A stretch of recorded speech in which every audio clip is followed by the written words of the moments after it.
Tonight we're in Stockton-on-Tees, and welcome to Question Time.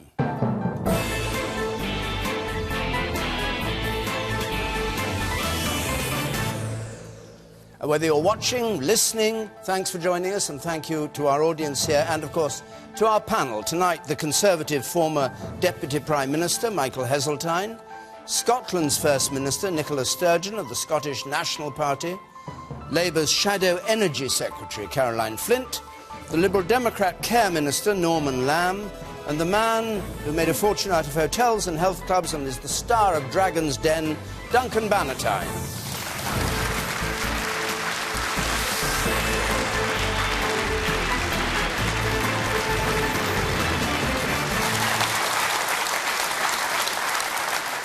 And if from home you want to join in what I hope will be a very vigorous debate here, you, of course, can do so too. Text and Twitter at your service, our hashtag BBCQT. You can follow us at BBC Question Time. You can text comments to 83981. You can use the red button to see what others are texting. Our first question comes from Jane Moutsakitis, please. Jane Moutsakitis. Good evening, panel. So, recovering economy, low unemployment, controlled inflation.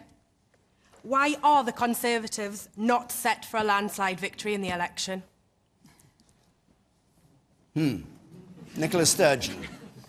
Well, I guess economy's better, unemployment down, inflation down. In many of these indicators, things are improving. So unemployment's down, employment's up, inflation is low. But I guess the reason, to answer your question, that the Tories are not heading for a landslide is that it doesn't feel that way for many people in their day-to-day lives. So we still see the issue of underemployment, people not getting to work the hours that they would like to work. GDP per head of population is still at pre-recession, below pre-recession levels. And I think perhaps most importantly of all, in the context of the part of your question about low inflation, real wages are still, I think across the UK, something like 7% below the level they were at before the recession hit. So people in their everyday working lives are not feeling that things are improving in the way that the Tories and the Liberals are trying to tell us that they are. And that's one of the reasons why I think, as we do look towards the general election and what happens after the general election, there is such a strong argument for a different economic approach, for an end to the continued never-ending austerity, and to look at economic policies that can actually inject more growth into the economy and relieve the pressure in some of the most vulnerable, who of course have borne the brunt of the cuts that we've seen from this government. So, Michael Heseltine, how come all these good figures are being brought out every week and, as the questioner says, you're not set for a landslide? Well, no one knows what's going to happen in May, but the answer to the question, I think, is a simple one. People have had a very rough time, and the consequence of putting right the economic mess that the government inherited has been, as it always is, borne in on the government itself. And you see the Lib Dems have taken a pounding because they are in coalition. You see the Conservatives have held a relatively low position in the polls. But the position is changing. And the big issue that now faces the country is whether all the things that everyone has agreed are happening, low inflation, the most dramatic growth rates in the Western world, even ahead of America, and levels of unemployment which have fallen consistently, 97,000 drop in unemployment just this week. Whether we're going to keep that going, enjoying the growth which is there now in this country, hard-earned, because people, this audience, the whole country has suffered under the recessional pressures, whether the recovery that is now underway is kept going so that the wealth that is now being created can be more widely shared, and it is starting to happen in real wage increases, or whether we're going to put the guys who created the mess in the first place back in, because the only choice that this country has got in May is whether you have David Cameron leading on with what is now successful, or Ed Miliband and Ed Balls, who were part of the problem in the first place.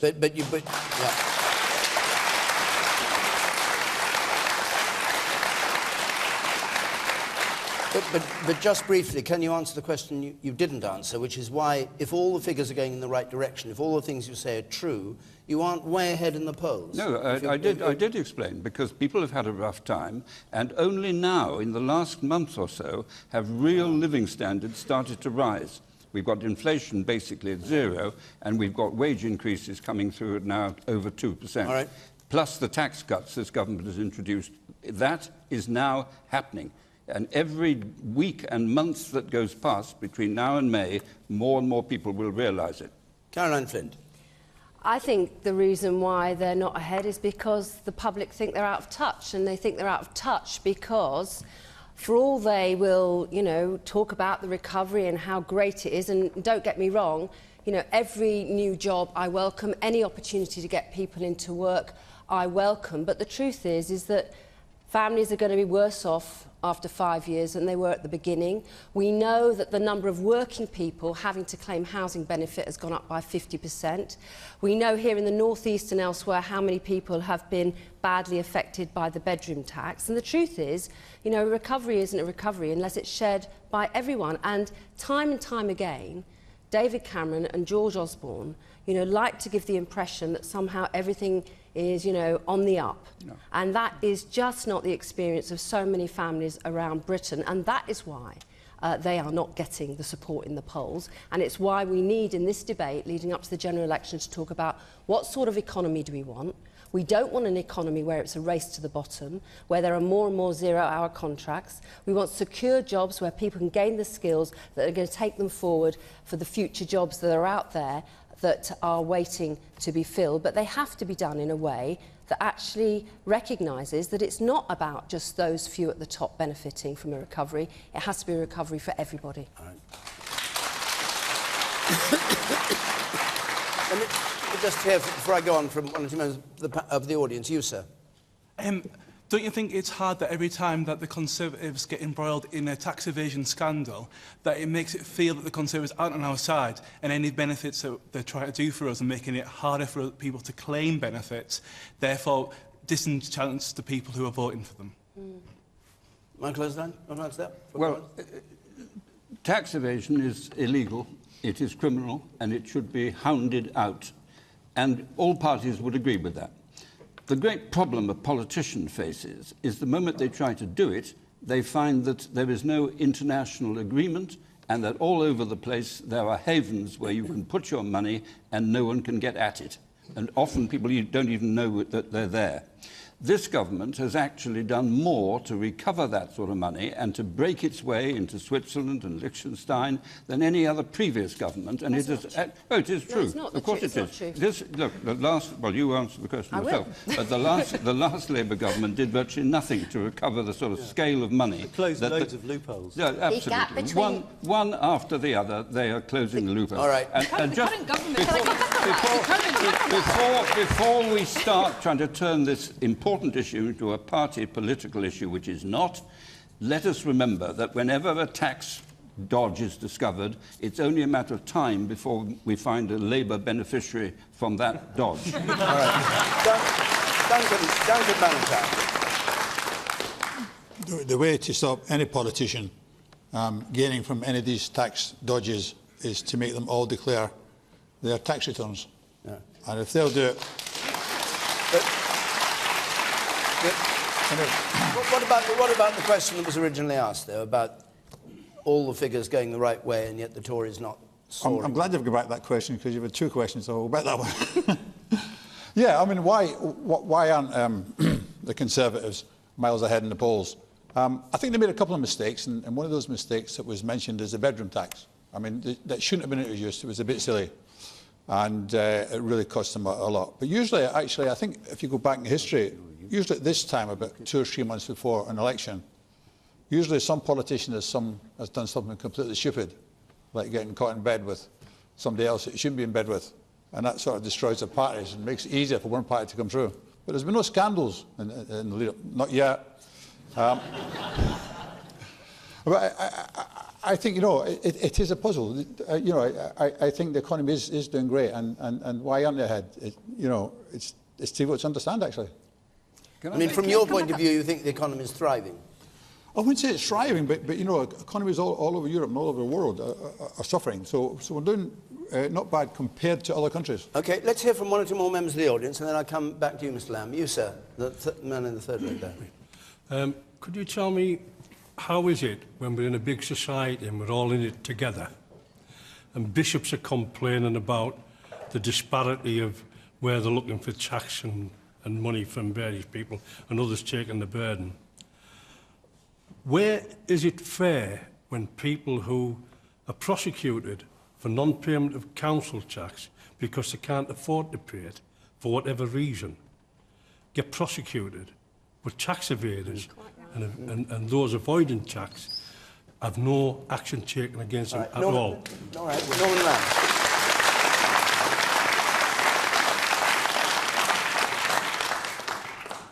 Well, on that particular point, I do feel that there's something of a sense of double standards, and I think that we really need to look at the culture of HMRC. It seems to me that if you seek to evade, in other words, break the law by not paying tax that is due, that is in effect stealing from the state, and there should be an absolute expectation that you get prosecuted, and I don't think that that's the case at the moment. Now, if I could just turn to the point that you made in your question, I thought you were going to say to start with, why is it that the Lib Dems aren't heading for a landslide victory? But perhaps... well, they took that for granted, I think. Perhaps that's expecting too much. So I think it's right that for many people, it's been an incredibly difficult period, this. Many people have suffered through cuts in real terms wages and so on. But the point I come back to is that in countries where they haven't got to grips with their public finances, it's always the vulnerable who suffer the most. And the only way you can address this is by getting to grips with the state of public finances that we inherited and sorting it out. And I actually think that this coalition has delivered. And I think that the Lib Dem influence rooting this government in the centre ground is actually what this country needs. And what do you say to Caroline Flint's point that people at the bottom of the scale haven't felt the benefit of what's going on? Well, I would say... As a Liberal Democrat, what do you say to them? Well, I would say that 1,850,000 more people are in work now. Right. But I mean, for good, what gives people? Let me just make. What gives people dignity? What gives people dignity? It's getting a job and having a sense of self-respect. Yeah. And the fact that this government has delivered so many more jobs, when you compare it with what's happened across the European continent, this government has delivered. But it's got to be about the quality of jobs as well, and the race to the bottom doesn't help anybody. Nicola, Sturgeon. I think the answer to the question why the Tories not heading for a landslide is easy to answer, because their policies are hitting ordinary people. It's the poorest 10% in society that have been hit hardest by Tory policies. They're protecting tax dodgers, and they've had a list of 1,000 people who use the HSBC schemes, and one person has been prosecuted while they penalise disabled people. But there's a flip side to this question as well, isn't there? And that is, if the Tories, as they are, in coalition with the Liberals, are so awful, why isn't Labour heading for a landslide? And the answer to that question is because Labour doesn't offer an alternative. Labour a few weeks ago voted with the Tories to impose an additional £30 billion of austerity cuts over the next 2 years. We need an alternative to Tory, Labour, Liberal. Not everybody can vote. Not everyone can vote. Not everyone can vote SNP. Yeah, and the SNP offers. Will let David Cameron back in. All right. Let's leave Scotland for a minute. Michael Heseltine. Well, there is one other point which we should make, and that the Tories are running about 33, 34, 35, depending which poll. UKIP is something 12, 13, 14, 15. If you look at UKIP breakdown, it's 1 to 4 to the Conservatives. So if UKIP hadn't emerged, then the Conservatives would be significantly ahead. Now, why UKIP? The reason UKIP has emerged, first of all, is because of the immigration issue and all the implications there. Secondly, because the bolt hole of the Lib Dems doesn't exist to the protest group any longer because they're in coalition. But if you look all over Europe, you will find that whether it's the Scott Nats in Scotland, whether it's UKIP in England, whether it's Le Pen in France, whether it's the new government in Greece, they are all part of a protest against the economic conditions of the last 6 years. Now, The issue, sorry, you can have your go. In a minute, the key question, therefore, for the UKIP voter, who are important in the outcome of the next election, the only thing you will achieve is putting Miliband in number 10 Downing Street. If that's what you want, vote UKIP. But if you don't want that, you have to revert to the Conservatives, who are going to maintain the recovery that is everybody's benefit. All right. Well, now, hold on a second. Hold on a second. I'm just going to take very briefly, because we've had this attack on the Tories, a question from Eleanor Young, please. Eleanor Young. Yeah. Have Ant and Dec articulated what millions of other people are thinking? Have Ant and Dec articulated what millions of other people are thinking? Do you know what Ant and Dec have said? I hardly heard the question. Do you know who Ant and Dec are? No. Oh, right. Right. OK. Just briefly. Never say that politicians don't tell the truth. I don't know who they are, no. Should I? Yeah, well, you could do.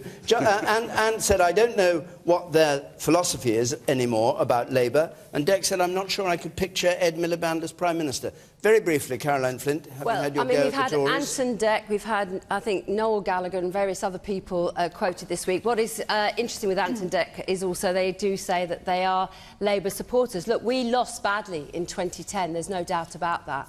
And I am incredibly pleased that over the last 4.5 years we've worked incredibly hard to get people's support back. I absolutely do believe that we can win in May, but we have to work hard at it. And the truth is, if anyone had said to me back in 2010 that we could overturn this government, then I would have been rather doubtful. I think we've done a huge amount in the last 4.5 years to re-establish ourselves. And the truth is, come the election, it's either going to be Ed Miliband or David Cameron as Prime Minister, and that is the choice before. So there's not an Ed Miliband problem. David, there is not an Ed Miliband problem. Look, Ed Miliband, the policies we have on getting rid of the bedroom tax... All right. Don't want the policy, about the people. We're playing the man, not the politics now. I can help these people, Ant and Dec. Now, I can help them. I can tell you, I can give you an absolute straight answer to your philosophy request for Mr. Miliband. Bash the oil companies, renationalise the railways, and tax everybody who's got a big house. It's called 50 Shades of Red, a blockbuster, All right. from Ed Miliband. OK. Well, David very briefly. Yeah. Rather than giving tax cuts to millionaires, yes. 30 seconds, Norman. Well, I think that very many people actually are a bit fearful of a lurch to the left and a sense that we lose the discipline on public finances, but they're also worried about a lurch to the right. And the Conservatives want to do everything by way of further cuts. And the potential cuts in public services, if the Conservatives are in government on their own, are really dreadful. And we need to root the government in the centre ground to ensure that we achieve both a stronger economy but also a fairer society. Thank you very much. Now, we're going to go on. I'm sorry to those who've got your hands up, but you'll have a chance later on in the programme. I'll watch out for you having your hand on the next one. No? Perhaps you will. Just to say, we're going to be in Telford next week, by the way, and after that we're going to be in Glasgow. So if you want to come to question time in either Telford or Glasgow, the details are on the screen. I'll give them again at the end of the programme. And I'm going to take a question from Peter Baines, please. Mr. Baines. Thank you. Is Russia a real threat? And since the cuts in defence, are we prepared? Is Russia a real threat? And since these cuts in defence, are we prepared? Nicola Sturgeon, you start on this. Yes, I think Russia is potentially a threat. I think Russia and Putin's behaviour in Ukraine is unacceptable, and I think there needs to be a really concerted and coordinated effort in the form of sanctions to make sure that Russia pays a price for the behaviour that they are showing in Ukraine. In terms of defence, one of the things that I think is completely unacceptable and makes no sense about UK defence policy is that the current government, and I think the last Labour government as well, is presiding over cuts in our conventional defence forces while at the same time planning to spend up to £100 billion over the next 35 years on new Trident nuclear weapons. I think that's entirely the wrong priority As a country, the priority should be to make sure that we are properly conventionally defended, and I think the eye has been taken off that ball in favour of an obsession with nuclear weapons. Okay. Michael Heseltine, when you were Secretary of Defence, there were over 300,000 soldiers in the army. It's now 100 and coming down to 80. Do you think we're adequately defended? Yes, I think the NATO alliance is the most formidable defence alliance in the human history, and I believe that it has preserved the stability of Western Europe for every year since I was first involved, self-evidently the 1940s when it was started, and I don't believe that there's the slightest risk of a nuclear confrontation with Russia, because we have a nuclear deterrent. And I am appalled to hear the leader of the Scottish Nationalist Party arguing that Russia is a threat. That's what she said, but she is committed to getting rid of Britain's independent nuclear deterrent. And that is completely unacceptable. I don't think there is any dangerous, tense, military situation that can ever be made better by the presence of nuclear weapons, frankly. Now, if the message we're sending out is that the only way Ukraine, for example, can defend itself is by having nuclear weapons, what is the message we are sending to the almost 200 countries across the world, the vast majority of countries that don't have nuclear weapons? It seems to me to be a recipe for a proliferation, and that is exactly the wrong road we should be going down. Spending that kind of money on nuclear weapons while our conventional forces are cut makes no sense. Well, anybody who has any sense of history can't see that to leave France as the only nuclear power in Europe would be a reckless piece of irresponsibility. Let's just deal with what the Defence Secretary Michael Fallon said today, which was that I'm worried about Putin, I'm worried about his pressure on the Baltics and the way he's testing NATO, Estonia, Latvia and Lithuania. Do you think that, just briefly, is a real threat? No. I think that I much welcome the fact that the Foreign Office, I understand, has put out a statement today saying that there has been no military activities that involves the Baltic states. If there were to be such a thing, then of course the NATO alliance would stand behind those countries, and quite rightly so. But my own view about President Putin is a slightly unconventional one, and it first emerged on this programme when the Ukraine business blew up. I think we need a new accord in Europe, because as I see the future of the next 20, 30 years, Russia has got far more of interest with us than it has against us, because the soft underbelly of Russia is all the instability of the Muslim world. And that's where the difficult tinderboxes facing our particular country and, in my view, the peace of Europe lie. So embracing Russia in an accord across Europe seems to me a major foreign policy objective. Okay. Caroline Flint, do you agree with Michael Heseltine that the Defence Secretary is wrong to say there was a threat to Estonia and Lithuania and Latvia? There was some the NATO countries. Well, was that the right thing to say? Is that the thing? Is that what you fear? I think there are concerns in countries like Lithuania and Latvia and Estonia about what we've seen in recent times and the attitude of Putin. And part of it, let's be honest about it, what is going on here? A number of those countries that were formerly part of the Soviet Union or part of that bloc have, through their own independence, felt that they wanted to turn to a more European style of engagement. And that is expressing itself not only through their wanting to work with the European Union and be part of it, but also as part of NATO as well. And with Putin, clearly, this is an issue. I have to say, I think also some of his bullish aggressive behaviour is also probably to deflect from problems back in Russia as well.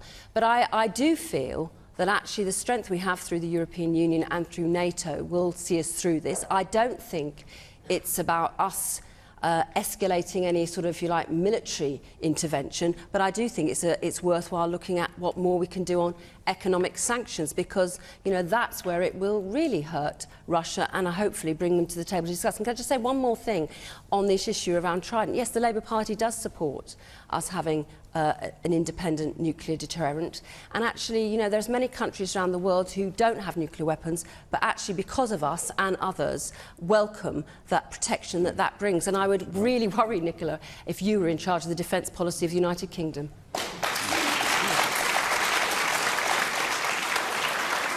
The one at the back there, yes. For once in my life, I agree. Sanctions are working in Moscow. At least I know a little bit about that. You can't get bananas in Moscow. Tighten up the sanctions, make it worse for them. And the normal working class people over there are starting to revolt and are disagreeing with what Putin is doing.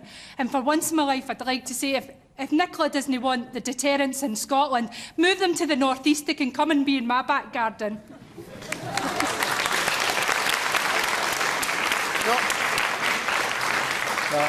I totally agree with that. We'll have them here. We'll look up. But you know, Russia is a real threat. And I think what Michael meant was that if Putin controls Russia and Ukraine, he'll then start in the Baltics. I don't think he meant to start doing it tomorrow. I think it's a long-term thing. I think Putin's main aim is world domination.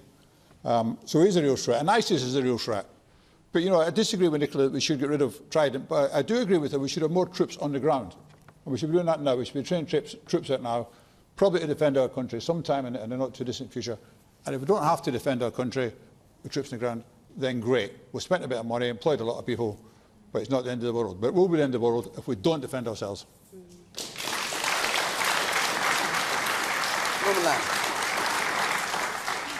Well, first thing I'd say is it's tragic what's happening to Russia, actually, under Putin's rule. He's destroying their economy.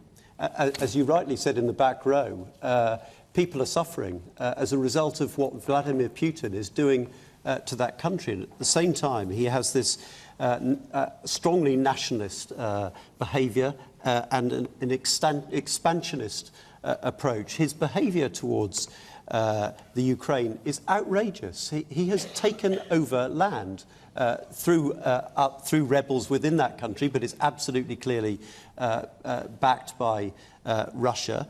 His behaviour within the EU, he has linked himself up with extremists on both left and right. There's a substantial loan to the National Front in France.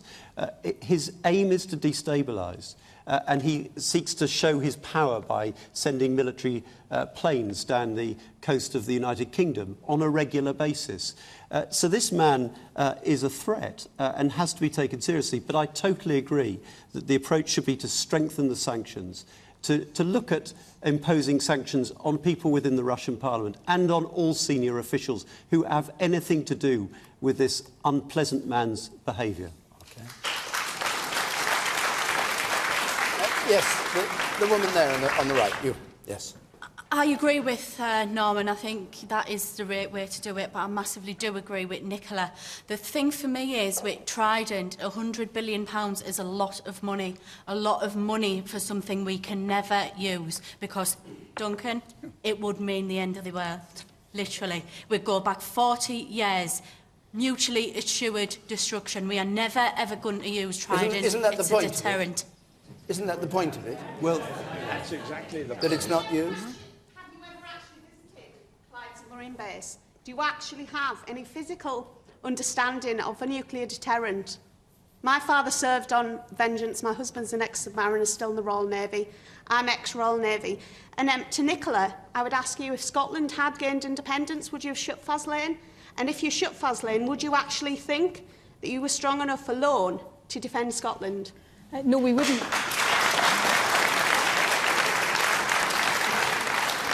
Can I first say I've got the greatest respect for everybody who works in our armed forces, whatever they do. We wouldn't have closed Faslane, we would have turned Faslane into a conventional naval base and the joint forces headquarters of our armed forces. Look, I understand the strength of feeling of this. I should say to Caroline, I know many people in the Labour Party in Scotland and traditional Labour voters in Scotland who would love the Labour Party to go back to its roots and its values and oppose nuclear weapons the way it once did. No, this is about partly about whether you're principally for or against nuclear weapons. I've put my cards on the table. I've always been in principle opposed to nuclear weapons. But where I think the lady in the audience is right is even if you're not, there's a big question we've got to ask ourselves. At a time when public services are under pressure, when there are cuts that are impacting on the most vulnerable, disabled, women, people with children, is it really the right use of £100 billion, £4 billion a year over the next decade to spend on nuclear weapons? That money could do so many more better things. Where are you getting £100 billion from? That's the lifetime cost of over the 35 years. The Trident Commission... 35 years. The Trident Commission $2 last billion year, a year, I think the figure. Well, the average cost would be between 2 and 3, but it would peak at $4 billion over the 2020s. That's the amount of money we're talking about. I think that money would be much better used on health, security on and supporting education. people all the time, don't we, Nicola? You always have to do that. And there are choices we can make to help the poorest in our communities, but it's also about the protection of our country as well. And I don't think... Hold on. The man there on the gangway. Yes, you, sir. I cannot conceive of any scenario where it will be right for the UK to actually use nuclear weapons, even in retaliation. No, but the problem that you've got and I've got is that we never can foresee the future. And so we have to take the ultimate responsible decision to defend the interests of these citizens in this country.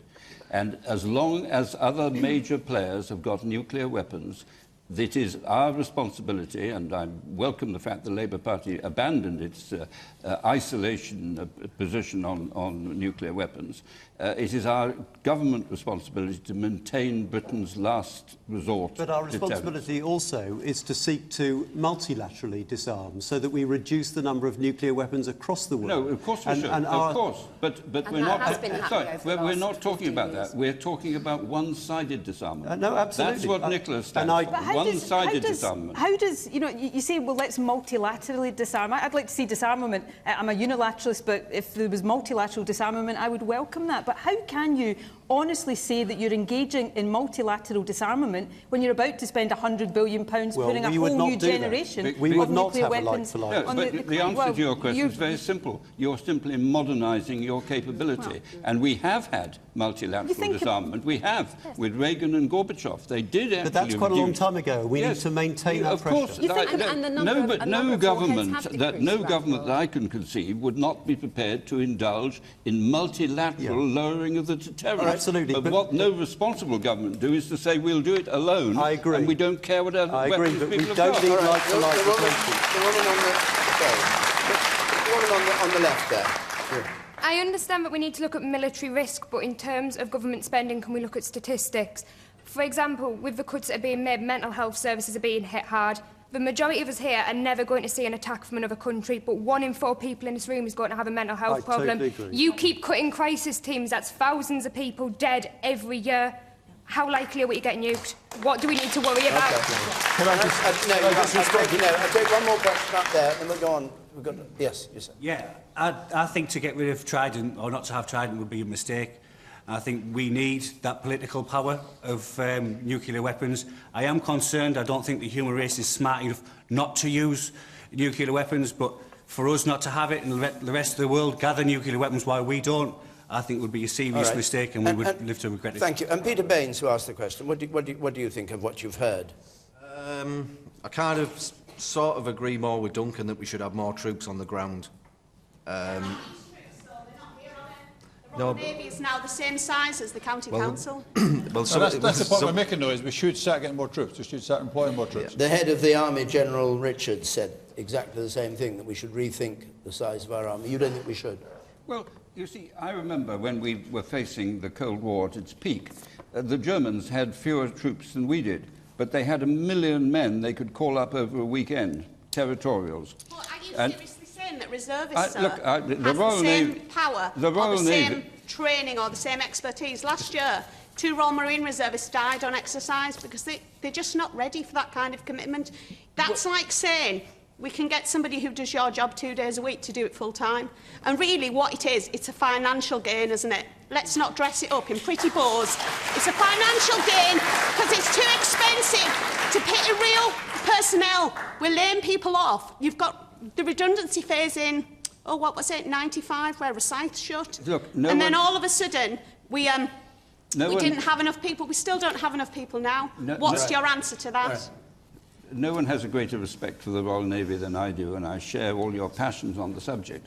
But the fact of the matter is, there is a defence budget. It is a very large budget by the standards of most countries, and I believe in the context of the NATO alliance, it provides an effective deterrent that guarantees our peace. And this is the first time, if you think about it through history, we have never been in this country before for so long a period of peace.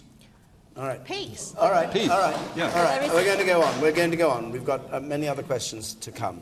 Let me take this one. Thank you all very much. This one from Ian Malcolm, please. Mr. Malcolm. Should David Cameron's proposed policy of unemployed 18 to 21-year-olds having to do community work be extended to all claimants? To all claimants. So anybody claiming any kind of benefit, unemployment benefit, should do community work, you're saying, in effect. Duncan Bannatyne, probably one for you. You can't unilaterally extend it to all claimants. Some people are claiming because they've worked for 10, 15, 20 years and then lost their jobs through no fault of their own. There's some people who have got mental or physical disabilities. That means that they can't work. But I think for 18 to 21-year-olds, I think it's a great idea, and I think we should introduce that. But you can't make it unilateral for everyone. And you know what? You wouldn't find enough work for them to do anyway. Well, what would you give the 18 to 21-year-olds to do? Say here in Stockton, if you have, I don't know how many, several hundred people not in work between 18 and 20, what do you give them to do? There's a lot of things you can do, isn't there? Well, I don't know. I think they can be working and helping and assisting in the NHS. I think they can be and working and helping in lots of parts of the country.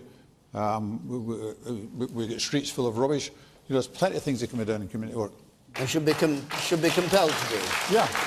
Caroline Flint, would you compel people to do that? I haven't got a problem with supporting people to do voluntary work. In fact, there's been a problem for some time where unemployed people who wanted to do voluntary work, they've sometimes been stopped from doing it because it affects their claim. But I do think we need to, address why it is young people between 18 and 21 aren't getting the job. So one of the things that Labour has said is that all new job seekers should be tested straight away on things like literacy and numeracy, because that shows up time and time again that unfortunately young people coming through that haven't got the basic skills in numeracy and literacy. I think also we should make sure that we actually give a job guarantee, which is what we have also announced, that for those young people, if they're unemployed for a year, that we will provide them with a job, paid work, which they will have to take up, and also for those older adults who've been unemployed for a longer period of time. But the importance about it... How do you guarantee people jobs? I mean, Labour's not going to provide the jobs. Well, part of it is working with businesses, and I actually did this when I was Employment Minister. We had lots of businesses willing to work with government, and what we're saying is that... Most are employed in the public sector. No, that's not true. That is not true, Norm. We've got lots of people. I've got 15 employers in my own constituency at the moment who are working with me to provide But you're saying that every unemployed person will be able to find a job? Any young person who's been unemployed for a year, we will provide a job guarantee to make sure they get 6 months of paid work, working with employers in the communities where they live. There won't be an option not to do it, because the important thing is to get people actually working in a workplace. Are there enough employers to go round, in your view, Duncan? No, there's not enough private employers to employ people to do that. And public sector, not just private. Yeah, I think community work is very different from working for a private company. I think it's hard enough in business at the moment, paying 20% VAT in every penny you take over the counter, and then paying huge national insurance stamps, and being told time and time again that you're making too much money when you're not. It's pretty tough out there. Norman Lamb. I mean, the problem with the scheme under the last Labour government, which their current proposals seem to reflect, is that after 6 months, 50% of the people who took up that job were back on the dole again, and these weren't permanent jobs. 50%. What about David Cameron's proposal? Is that a government proposal? I agree. No, it's a Conservative proposal. But you don't agree. I agree with Duncan. People become unemployed for all sorts of reasons. And there's a danger that you sort of demonise and treat everyone the same who happen to be out of work. And actually the real thing that we should be doing for youngsters is ensuring that they have the education to get them into employment when they leave school or when they leave It's easy to say that, but is your policy for or against what Cameron's suggesting, which is community work for 6 months for people between 18 and 21 who haven't got a job? I have no difficulty with youngsters and encouraging youngsters to get involved in all sorts... This is compulsory, not encouraging. My worry with the Conservative approach is that it always seems to be compulsion for those at the bottom, for those often who are quite vulnerable, who may well have mental health issues and all sorts of other personal problems. And yet at the top there seems to be a very different approach to failure. And I would prefer to focus on ensuring that youngsters are equipped for the world of work when they leave school and when they leave college. And my real worry with the Conservatives is they come up with something that I think looks a bit gimmicky, but at the same time are announcing that in government they would cut in real terms funding for education. That would be a massive mistake in my view. Okay. The woman there. Does the government not feel that it's free to punish young people because this only applies to young people? Because they know that young people aren't out there voting, and young people need to get out there and vote if they want to protect their interests. Michael Heseltine? It's a ruse. No, it's not a ruse. It's complex. I accept that at once, because there are young people who, for all sorts of reasons, can't get jobs, principally because their literacy and numeracy is not up to employing standards. That is the fault of the education system. And the quicker we become much more determined in tackling this deficiency, I'm sure everyone here knows the figures, 20% of the kids coming out of primary schools this year will be, by normal modern standards, illiterate and enumerate. They will not get the sort of jobs that we all like to see them get. And I'm personally immensely impressed with what Michael Gove and Nicky Morgan have been doing, but there was one step that I think I personally welcome hugely, which Northamptonshire County Council took last week, when they have given notice to each of their underperforming schools. They have got 3 months to put forward a plan to recover the status that a school should have. We have got the most fundamental obligation to young people. And that obligation, of course, carries through if they cannot work for whatever reason. We have to provide the net below which they may not fall. And are you in favour of this community service? But incomparably, the most important thing is to train them and educate them for the world of work. But that's obvious. That's obvious. No, it doesn't happen. David, it is not obvious. Everybody around this table has said it. Yes, they've all said it, but no government has actually been able to do it, so it's not obvious. All right. And it's impossible to do. I was one of these people. I left school with no education. I'm telling you, it's impossible to do. And then the reason I had no education, and I actually didn't have a bank account until I was 30 years old. I had nothing until I was 30 years old. And I didn't have a job. I couldn't keep a job. And that's because I'm highly dyslexic. And sometimes that is not recognised in schools. It's still not recognised. I'm very fortunate that my children, we can get a private dyslexic tutor.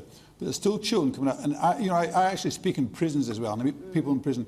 And I think half the people in the prison that I meet, the young people, are there because they're dyslexic. Because they were That's why it's so important. Let me bring... A lot of people wanted to speak. The fact that they are dyslexic would be picked up in schools, and there needs to be remedial solutions. Sometimes we hide it. No, you cannot hide dyslexia. Nicola Sturgeon. You cannot hide it. Nobody should get a free ride on the benefit system. If people can work, they should work. But everybody's circumstances are different, and most people, you know, don't choose to be unemployed. Most people, in my experience, want to work. So our focus should be not on penalising people, but on helping people get into real work. We've got this scheme in Scotland called Opportunities for All, which guarantees every 16 to 19-year-old a place in education, training or employment. Now, when you look at the detail of the Tory scheme, they say that they will expect young people to do 30 hours of community work a week for benefit of £58. That's less than £2 an hour. That sounds to me more like exploitation than actually helping young people into work. And it also strikes me It suits the Tories, doesn't it? It really suits the Tories for the debate all to be about people on benefits. Because you know what? If the debate's all about people on benefits, the most vulnerable, the poorest in society, then the debate's not about the Tory leniency on tax avoiders. That's why it suits them for us to be talking about young folk on benefits. Okay. The woman up there on the left. We'll hear from one or two members of our audience, and you in the red there. Yes. Well, I think that you should keep voluntary. I used to run local charity shops where we totally relied on volunteers, which was great. But the kids that were coming in that had to come because to get the benefits, they had to work as a voluntary shop. It was counterproductive. Half of them never turned up. They didn't want to be there. They just came there because they wanted to get the benefits. And my job was made 10 times worse because it was just, like she said, it was like exploitation. And were you forced to have them? Or? I was forced to... Well, I wasn't forced to have them, but it was... Well, yeah, I was forced to have them. Yeah, it was part of... It was because volunteers are very hard to get, yeah? Right. So we relied on older women, older people, but part of, like, the jobs... When we went to job centres to sort of say we need volunteers, they were forced to come to us, and they didn't want to be there. But if they didn't come, they didn't turn up, they'd get the benefits cut. But like I'm saying, it was counterproductive to my job and made my job harder to run the shop when I had people running it that didn't want to be there. And yet you would welcome, I'm sure, youngsters who wanted to go there and definitely, give them the opportunity. But when they were forced to be there... Absolutely. And the same with men who had lost their jobs, men who'd worked in the shipyards, men who'd been employed. It was degrading for them. They were forced to come and work in a charity shop, steaming clothes. They've been working on the shipyards. It was absolutely demoralising and awful to see. All right. Let me just put that briefly to Michael Heseltine, because he didn't answer the question about whether he approved of Cameron's policy, and you've heard that description of compulsory volunteering. As long as you get into the detail and you realise that it is not a blanket policy which picks all sorts of people who have got a problem that stops them being able to work effectively. Of course I support it. Indeed, I argued for it in the 1980s. I haven't the slightest doubt that there are areas of unemployment which we cannot accept in the present status quo. You can get 3 generations of families unemployed. They live in a culture which is benefit supported, and the whole ambition of getting out of that sort of culture has gone. And so policies which target that problem find ways of bringing people back into the working environment, and in the last resort may have to say, if you won't accept this opportunity, if you won't do this training, if you won't do this job, then we will not provide you with a benefit. Okay. That may be part of the solution. The man in red there. I have 2 separate points. Firstly, if you're going to make 18 to 21-year-olds work compulsory for the government, then they should be paid minimum wage, because otherwise... Hold on, let him finish. Otherwise, it is a way for the government to cut more public sector jobs in order to use young people at a cheaper rate, which isn't fair on the current people who are working in the public sector. And second, secondly, you shouldn't be penalising young people who are unemployed like you do criminals, forcing them to do community service when it's the government's fault they haven't got a job. All right. And the woman here. Why is it penalising them? Because forcing... Who was saying why is it penalising them? Me. All right, well, you have your say now. Yeah, I'm just saying, why do we see it as penalising them when we're actually trying to give them a bit of self-respect and self-esteem to get up out of bed? Forcing them to work at half of minimum wage. We're saying to them, it's not a career choice to have benefits. Yeah, it's not a career. It shouldn't be a career choice to have benefits. You should have a bit of self-respect. Get up in the morning, go out to work. That should be something that is paid at the same rate as everyone else who does that on a daily basis. I'm not saying it shouldn't be paid, but I'm saying we shouldn't see it as penalising people, expecting them to go out to work. But going out to work at less rate. Penalising 16 and 18-year-olds who are willing to go out to work, who can't find work. It's penalising them. Well, it is. Well, maybe your views are different, Yes. but I do believe it does. But I don't believe that we are. The one. All right, and you in the middle there, the one with the dark hair, yes. The one with dark hair there. No, not yourself, this self. Right. Sorry. Yes. I'm currently unemployed. I've just finished my degree. I'm doing 2 days a week volunteering in a school to get my teacher training in, because that's eventually what I'd like to do. I've been to literally hundreds of interviews over the last 7 months. I mean, we're talking about 5, 6, 7 a week. I've had a 3-month placement in a supermarket where I got paid what everybody else got paid, and that's the only outcome I've had since I came out of uni in May. How did you get those interviews, those job interviews? Where did you get them from? I got them from applying for jobs. How did you do that? Well, I used the internet. It's not all through the job centre, because I was able to claim... So you used the internet and you saw jobs available and you applied? Before I was able to so claim... tell you what I did when I was unemployed. I walked round and I knocked on the door of companies and I says, can I speak to the personnel manager and ask for a job? No one ever knocks on my door and asks me for a job now. We're not allowed... We're told by big businesses. We are told by big businesses you have to go through their selection process online. We are told by businesses you have to go through their selection process online, which includes a questionnaire not my business, you and don't. other things. Not my company, you don't. But I'm very glad for the people who work at your company. Okay, but I'm just telling you, there's another avenue. And you have to explore that avenue. I'm not criticising. I'm just telling you, there's another avenue. You need to explore it. I resent the opinion of people like me, where we all sit at home all day doing nothing, when in actual fact I volunteer, I do things with my time. Not everybody on job seekers of the ages of 18 to 21 laces about the place. Thank you very much. We're running out of time, so I'm going to have to stop this. I just say Mr. Bannatyne's address will be available to anybody who wants it. But it's on the internet. It's on the But I can't give up the opportunity, because of our panel tonight, of having this question from Tamara Pattinson, please. Tamara Pattinson. In the event of a Labour minority government, will Scotland be ruling Westminster? Will Scotland be ruling Westminster when the SNP, as they hope, diminish Labour sufficiently in Scotland and hold a balance of power? Caroline Flint, do you anticipate a position where Scotland and the SNP and Nicola Sturgeon here? Well, Tamara, I'm working to make sure we have a majority Labour government, but I will say this to you. Look, the outcome of the general election is either going to be David Cameron forming a government or Ed Miliband forming a government. And the truth is the general election in Scotland is not really necessarily about the SNP fighting with Labour, because the truth is every SNP vote will put David Cameron closer to running the country.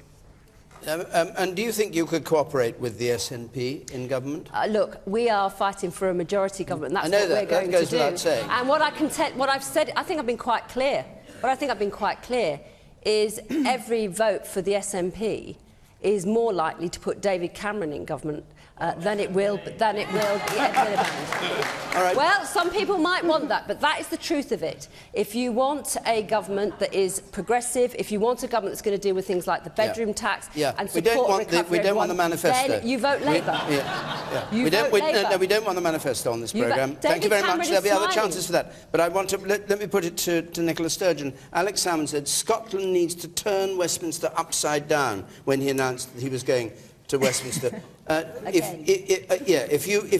you hold the balance of power, how will you use that power, and do you intend that to be the position? Do you hope that will be your position? Well, for more than half my life, Scotland's been governed by Tory governments that we didn't vote for. I guess that's the experience of many people in the north of England as well. So yes, it would be really nice for Scotland to have a louder voice in Westminster after the general election, which they will get if we vote SNP. Now, the SNP would never put the Tories into government, but we could maybe stop Labour implementing Tory policies. And I would hope SNP MPs at Westminster would make common cause with other progressive voices across England. We could link up with people who, like us, want to see an alternative to Labour-Tory austerity. We could link up with people who want to see an end to policies that penalise the vulnerable. We could maybe make common cause with people in England who think, like I do, that privatisation of the National Health Service is wrong. So a progressive alliance at Westminster, I think, would be a good thing for Scotland, but it would also be a good thing for many people across England as well. You failed to mention... You failed to mention you used to get your budget through in Scotland with the support of the Conservatives. Exactly. So you can't put your, get on your high horse about the Conservatives because you worked with them in Scotland. We were a minority government and we had to build alliances for budgets and for other policies. Sometimes the Labour Party voted for us on policies. And you know what? Minority government was actually a good experience for Scotland because it meant that governments had to win arguments. They couldn't just rely on votes. So, and would you, just to clarify one thing, would you be voting as Scottish MPs on every issue that some people now think affect only England? Where issues are genuinely English-only issues, I think there is a very strong case for English votes for English laws. But, you know, there are some issues which are often characterised as English-only issues that are not really, because every time... Where would your red line be? What would you count as something where you would not vote? Well, I was going to give you an example in terms of why we would vote in some things like health, for example, because decisions that are taken about the English health service that affect the budget of the English health service have a direct knock-on effect where would you to not Scotland's vote? budget. Well, things that are purely... Just one thing. Give me one example. You know, the fox hunting ban that was passed a while ago was only England. There will be other things that are only English-only votes, and we wouldn't vote on them. But, you know, surely people would understand that Scottish MPs have to vote to protect the budget that Scotland has, and that's what SNP MPs would do. Michael Heseltine. English income tax. Look, we know Nicola has been very articulate on this subject. She says that if she was in, or Alex Salmond was in London, propping up Ed Balls and El Miliband, then she has said she will screw £180 billion out of the Labour government for her support. And that means, that's what she said, and that means that all of you as taxpayers are going to be paying that much more money, we'll have that much more debt in order that Scotland can get even more money from the British and the English than they're already getting. That's what she said. Come on. Norman Lamb. Norman Lamb. Briefly, if we would. We're coming to the end here. And we can debate this again and again, no doubt. Self-evidently, a party that is intent on the break-up of the United Kingdom cannot, it seems to me, act in the interests of the United Kingdom. And the thought, therefore...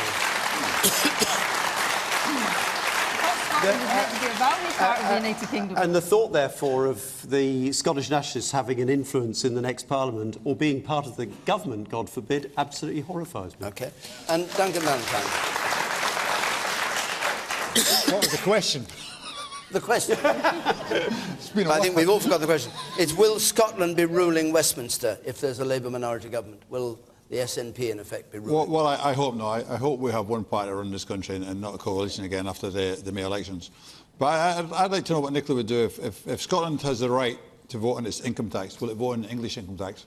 If we had total control over income tax, but that's not what was being proposed. You know, things that impact in Scotland, then Scottish MPs, if what we were told during the referendum by politicians like these was true, that Scotland is a valued part of the UK, then surely we've got a right to vote in Westminster on things that affect our interests. And we need people there who are going to stand up and be strong in defending Scotland's interests. How does English income tax levels affect Scotland? Well, because we're not getting complete control over income tax in Scotland, so decisions that are taken on England, in England and Westminster on income tax affects the budget that Scotland's got. I think it's just fox hunting.